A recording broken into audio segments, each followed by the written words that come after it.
It's the Redirect Podcast. Search industry research, discussion, and analysis from the Black Truck Media and Marketing Headquarters. And now, redirecting you to the Black Truck team.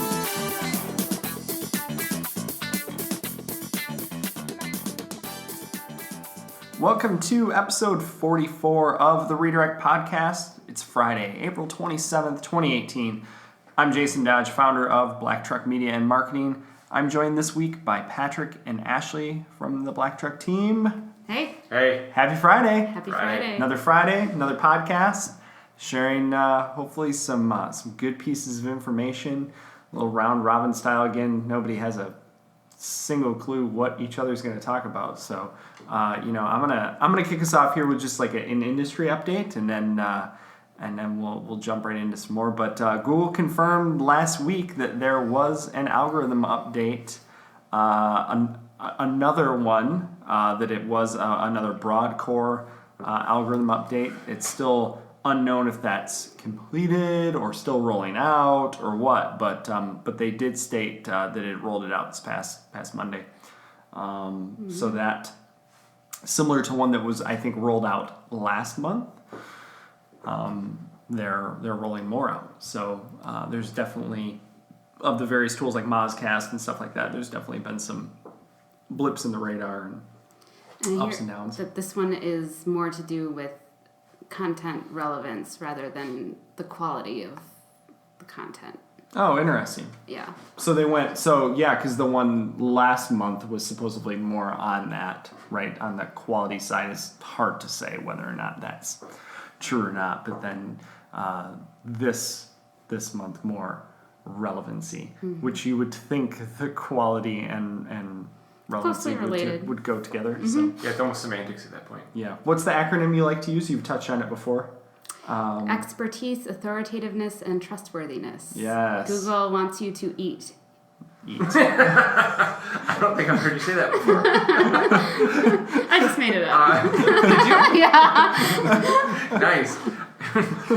For you listeners, what made me just laugh so hard was her body language and the way she said it. It just caught me off guard, and I found it amusing. I felt clever. Maybe we should start to do It's very clever. video. All right, so keep tabs on. I think areas to look at when these algorithms are updated. Obviously, ranking and positioning people. It's easy for us to go and look at those. But Search Console definitely, are you seeing more pages being indexed? Maybe there were some pages that weren't being indexed for some weird reason before, or ranks increasing, traffic increasing, decreasing. Keep tabs on that.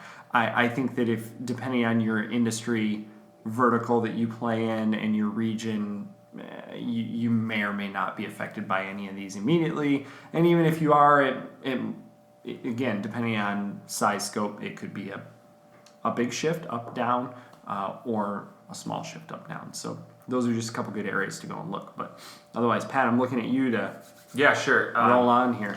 So I've been playing with managing some PPC ads quite a bit. I've been focusing on I'm glad you're playing with them. playing. Not Testing. I'm testing ads. I'm not playing with the ads. So one thing that's always been difficult to play nicely in the sandbox is healthcare and health-related things. We have a couple of clients right now that deal with different variations of rehab, physical rehabilitation, or on the senior variety or senior community. So another type of rehab is drug rehab.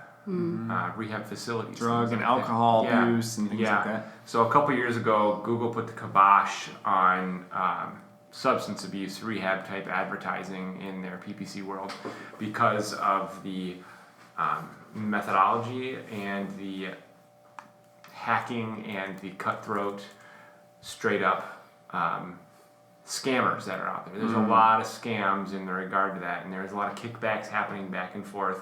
So Google just eliminated it with the promise that they'd come up with a solution for that.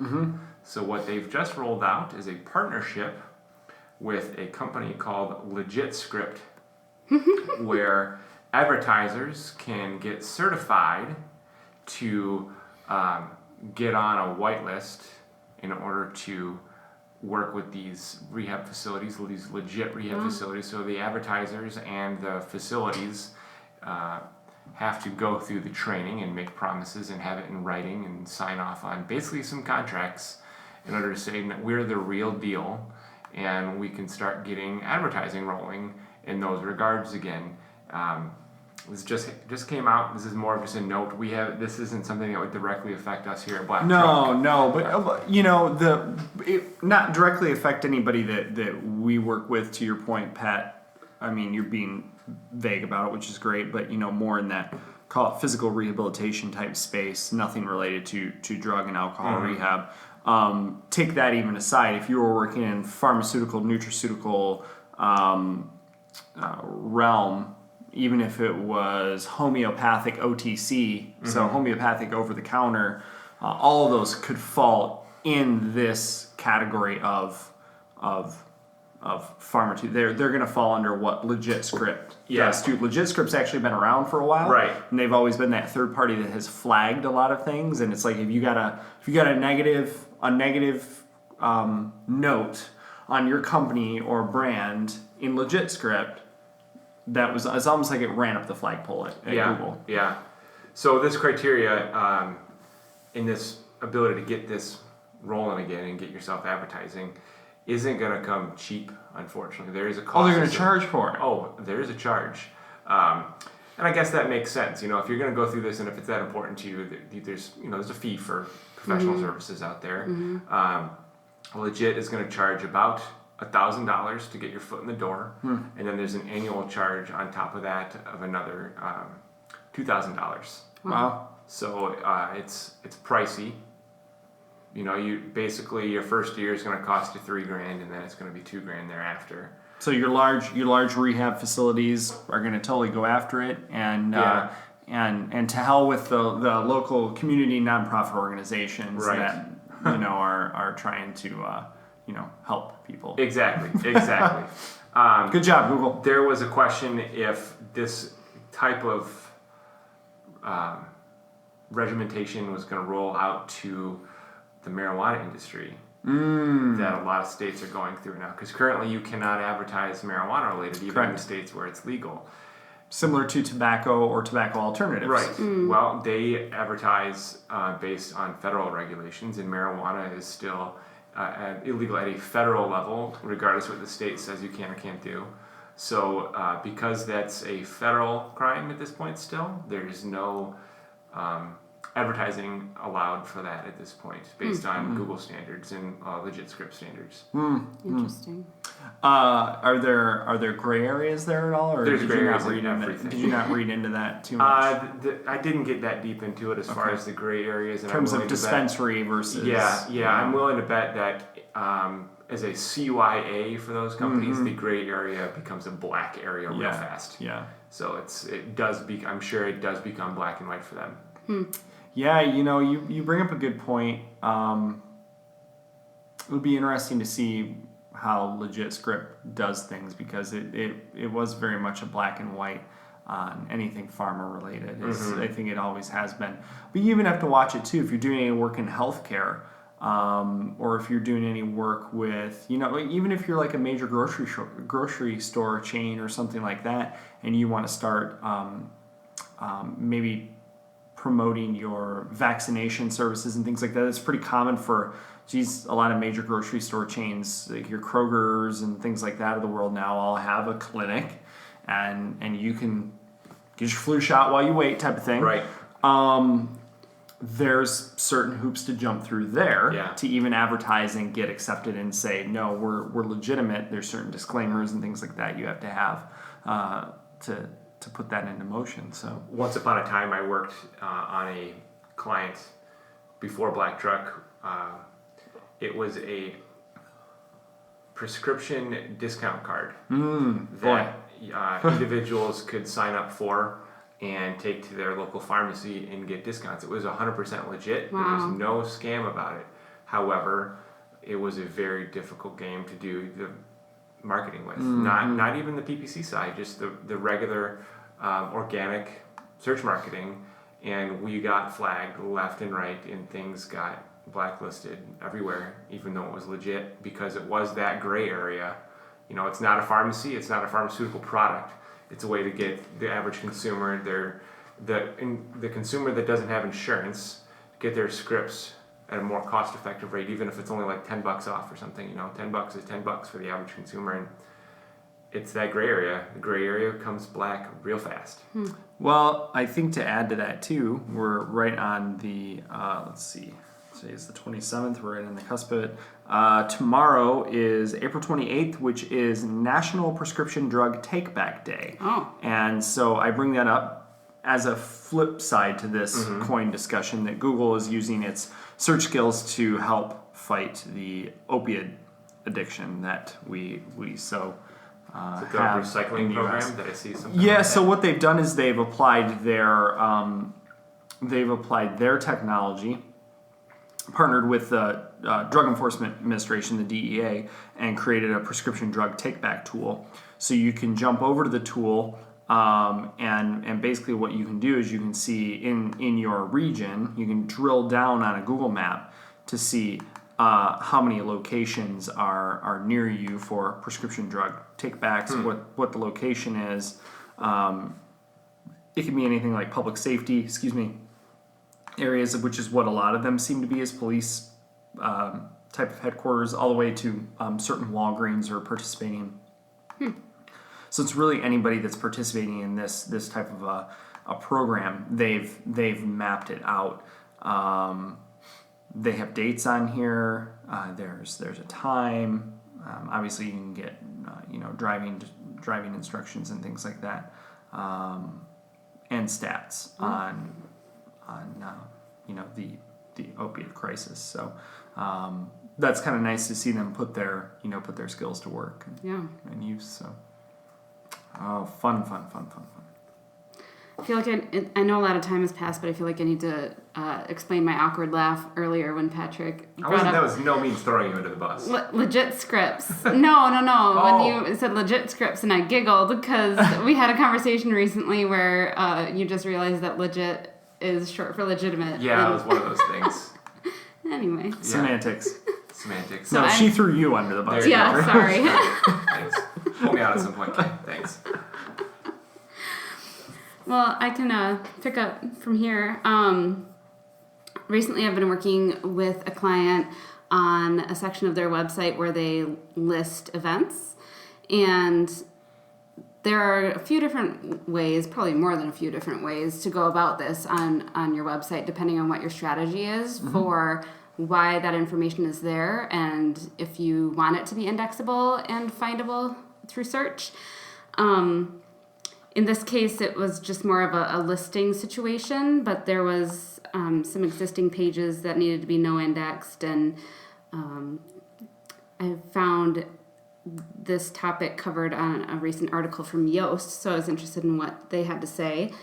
And basically, right in line with what I was thinking, they were asked the question of, do I keep these pages, all of these event pages on my site, because it's makes up a big percentage of the pages on my site. So if this person was worried, if I take these down, then I'm going to lose a lot of pages on my site.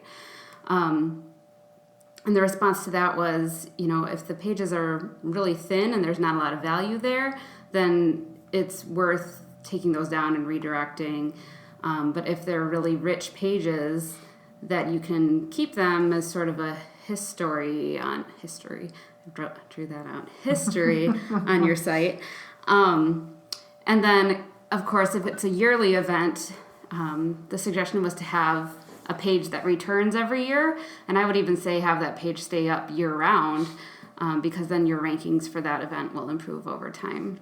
So No different than like a 2018 State of the State or a 2018 list of who's who. Then you update it in 2019, and it's been updated ever since, maybe you started that in 2015 or 2016, right? I mean, you're just kind of keeping that whole theme rolling along. Right.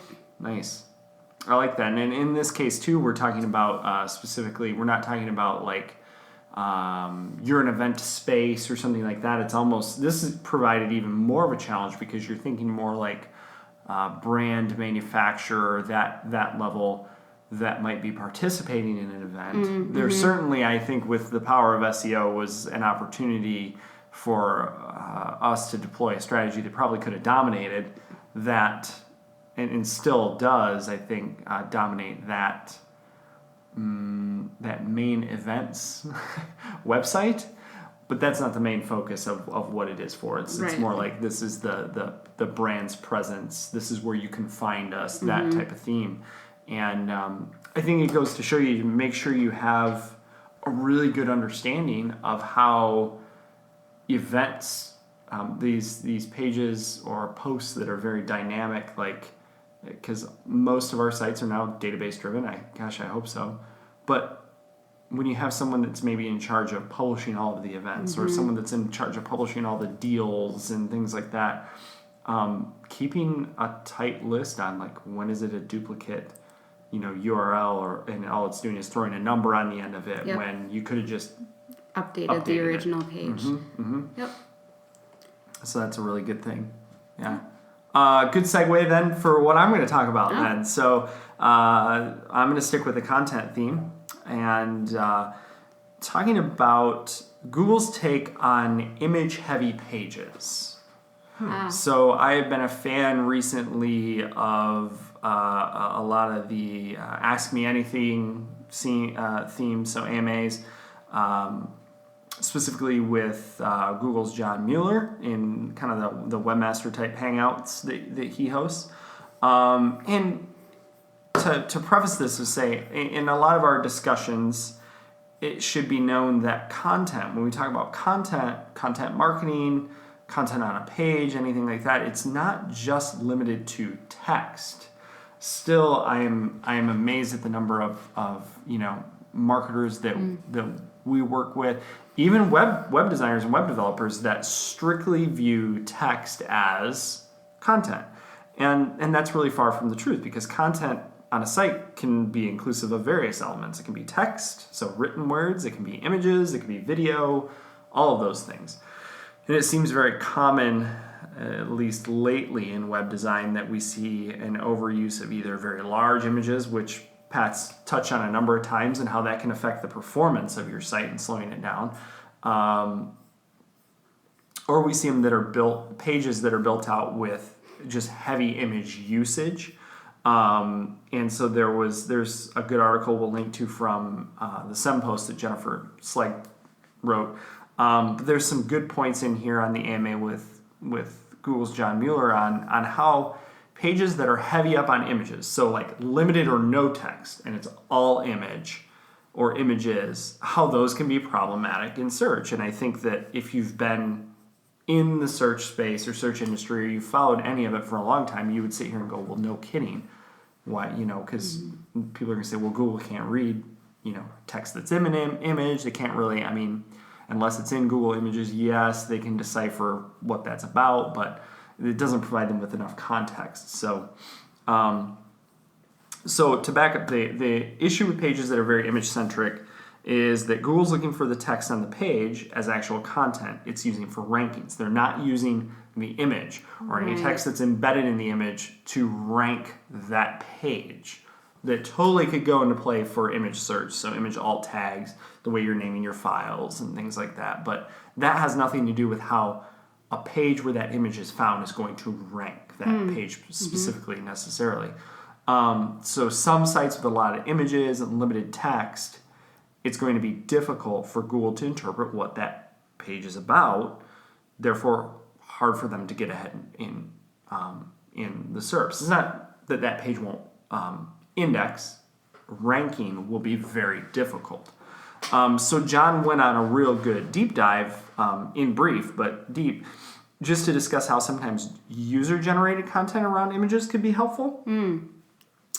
Which is a really great point that he brings up, because Google's discussed before that sometimes they can weigh more in favor of user-generated content on a page because there's engagement and it's fresh. Yeah. People have found it, you came from search to this page and you felt compelled to leave a comment.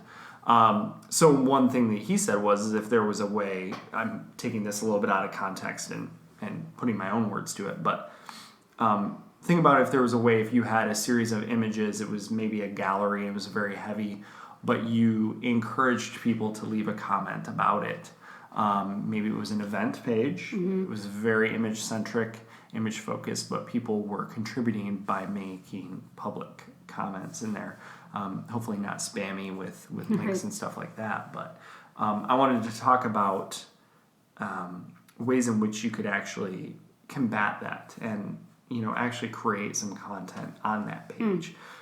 I think the user-generated content idea is great, but that's not good for every company. So talking about the user-generated content, I guess tell me more what you mean by that in the form of a photo. Not photo, comments, context, so text on the page. So submitting comments. Gotcha. So in articles, blogs, Yeah, forums. Let's say there's a blog post, and there's like a sentence of text, and then it's image. Right. That's like a photography website. Mm-hmm. Talking about a specific gallery. Yep. Or an event website talking about a specific event. Right. Here's all the photos from yesterday's event. Yeah. There's little text on it. Yeah, and then if you're an event photographer and you've got 10 pages from the last 10 events you just did with the same introductory text, you're going to have a duplicate content issue. Right. Right. Google's not going to be able to decipher between those two. So, one thing that we've always recommended is even if you could come up with just a nice short snippet of a description of what that event was, or a description, really you have to do your diligence and tell a search engine what this page is about. I mean, don't get lazy and just post photos on this page because it looks cool. That's not going to help you in the end. Did your reading discuss anything about what we've seen in a lot of tourism sites, the plugin that will correspond with Instagram and No, but we certainly have seen our fair share of it. I think it's a plugin within the CMS Simple View. Yep. We see a lot in any work that we've done, I think, within Simple View, which is used a lot within the destination marketing and travel and tourism space. Seems to be a very, very common theme because they're all pushing for user-generated content, in this case, images around their area that are tagged and filtered and pulled in. It's a great way to display images, although tough to police, so buyer beware. But there's certainly been pages that we have audited that fall directly into what is being discussed here, and that there's like hardly anything on there to tell us what this page might even be about, right? Right. So then in that same scenario I described, is when it's like a view through, it's not that Instagram content really isn't on that page. Right. It's a window. Right. Is Google ignoring that? Does Google not see it? That's a great question. I don't know. My gut says no, and I wouldn't trust it. Mm-hmm. But then again, I wouldn't trust 100% what Google says either, right? I mean, there's certainly been a number of instances when it comes to like rel canonical and things like that recently where they've completely ignored or no index. They'll completely ignore too. So I wouldn't trust that. The other thing too is you don't know how that third party tool is pulling that information in. Right. If it's scrubbed somehow or scraped somehow, or what if that tool breaks? Again, you're kind of leaving it. You're putting it in the hands of a third party tool. I think our saying often here is very much like as an SEO, especially when it comes to on page, you're trying your best to make sure you take full ownership over all the real estate you have. You want as much control over your content as much as possible. Mm-hmm. And I think that approach with that third party plugin, while it's cool and it's a great way to do it, like get some content on that page. Agreed. I'm full disclosure, not a fan of that plugin. No, I think it slows those sites down. If Simple View wasn't performance limited enough, I think that those add-ons and plugins like that just there's better ways to do it. Yeah, totally. So add some content in there. Ashley, do you have any suggestions? And by content, you mean text. Yes, thank you. In by this text. case. Sorry. Yeah. Here I go eating my own words. What are your thoughts on that? Yeah, I'm in agreement with that. And just going back to the idea of user-generated content, I don't know if it's the same article that I read recently, but I saw that suggested recently as well. And I think it's great, especially to try to get users engaged. But I wonder, depending on, again, what you mentioned, what your kind of what your market is, what your audience is, if people are even going to engage in that way, and how you go about doing that. So yeah, the best strategy is, again, to take control and put the content, the text, put the content in text on the page, kind of like what we were talking about with videos too. How well, I was going to say how videos can't be read, but we're seeing that's maybe starting to change here. We've talked about that recently on the podcast. Well, I think it's easy. I wonder if it's almost easier for them to understand what the video is about, because most cases there's an audio track associated with it. Is there a listening arm of that can quickly go through and pick words out versus just spatial recognition in an image? Now, what would happen if I overlaid all my text into an image, flattened it, saved it as a JPEG, and then just only put that image on my page? With the text in the image? Yeah. It's not going to find it. I know. Right? I'm kind of being sarcastic. Because we see that a lot, where people have their text embedded in the image as part of it's basically at that point just a colored pixel. Mm-hmm. It's not telling the machines anything. And, people who do that, good on you for wanting to deliver that information to your audience, but it's not helpful for search. Right. And a lot of times I think it's done because they believe it looks better, because the designer typically can have more control over, right? They knock it out in a Photoshop file. Here you go. You upload that image into your slider. Yeah. And bada boom, bada bing, and there's no value there. It's only helping the people that see it. Mm-hmm. And if that's the only thing that's on that page, like if it's a promo page or a specials page or something like that, and that's the only thing on that page. Yep. We had a client specifically, I won't name it, but... Well, thank you. They had events, and they did PDF flyers to their snail mail and printables and things like that, and then they would turn that PDF into an image file on their page and have their page about that event be just that PDF. Oh boy, so there's like triple conflicting signals going on. Yep. Wow. So be very clear and concise, I think, is, at the end of the day, if you want Google to know about something, talk about it.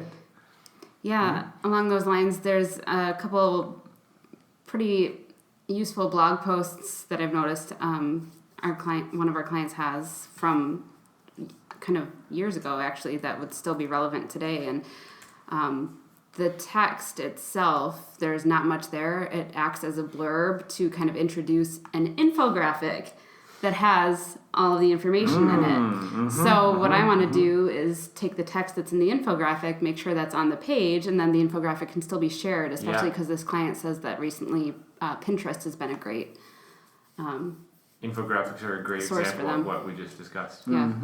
Yeah, so infographics are great, but make sure that information is also on the page if you want it to be found in search. Yep. Same thing with the video, though, too. I mean, I think that if you're going to embed a video on your site, wrap some text around that to do yourself a favor and do your users a favor and help everyone out by putting some context behind it also.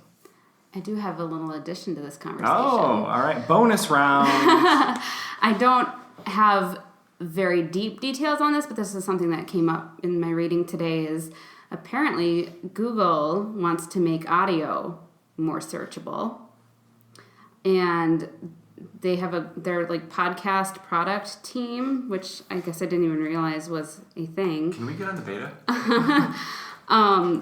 They want to double the amount of podcast listening in the world over the next couple of years, apparently.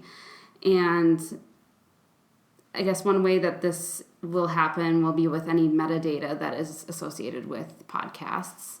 And instead of, but it'll help people find podcasts through topical searches. So an example that I saw in one of these articles that we'll link to was there's obviously a lot of interest in the Kardashian family. Oh God, I can't believe that name was just uttered I'm on a sorry. podcast. I'm sorry. Kanye. But Kris Jenner was recently a guest on Janet Mock's podcast. And so there's potential that if someone were searching for Kris Jenner, they could potentially somehow find this podcast because she was a guest on there, and it would be in the metadata. And depending on how Google is planning to incorporate that in their search. Interesting. Okay, Yeah. so does that mean the actual result that shows up in the SERP, is it the SoundCloud file? That I don't know. Or is it the embed? For example, with Black Truck, we create a basically a blog post about our podcast, Right. and our file is embedded in the page. Right. So I believe it could be the audio itself from what I've gathered. Yeah. But again, I haven't dug too deep into that. But There was So many something recently that just came out. Trying to find it kind of on the fly here, so I apologize. But from you probably saw it too. Was it Zach Renault? Yes. Is that who it is? Yep. So it's from Pacific Content did the post on this about 4 or 5 days ago about their podcasting strategy and how people are going to find and listen to it. So what they simply state here is that in the long term, podcasts will show up in Google search as first-class citizens alongside text, image, and video results you are used. So basically rich results, if you will, rich snippets.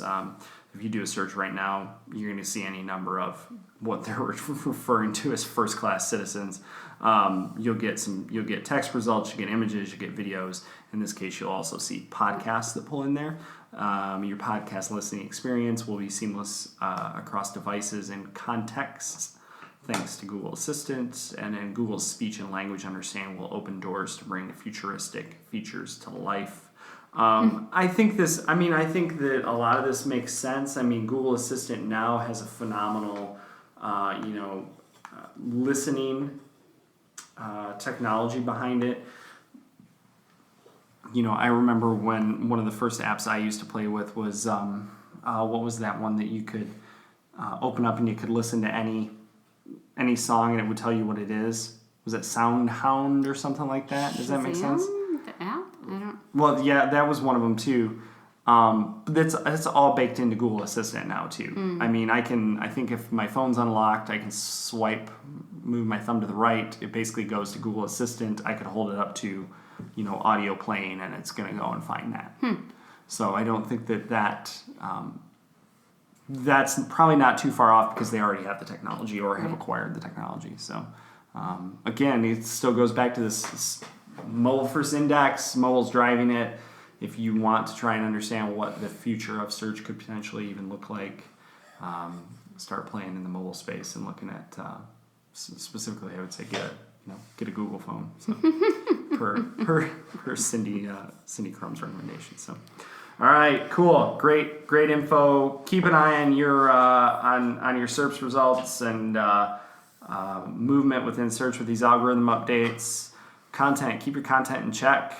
If it's light, how can you update it? If it's image heavy, what can you do there to add some actual context to it in the form of written text as content, or video too? You do the same thing for your video strategy.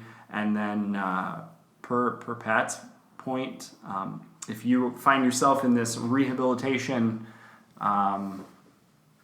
zone or industry vertical and are looking to advertise, you're going to be able to, but there's some hoops and costs associated with it. So it'll be interesting.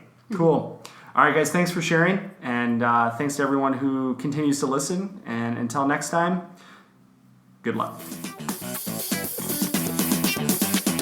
This has been the Redirect Podcast. Check out the show notes at blacktruckmedia.com and add us on iTunes and Stitcher.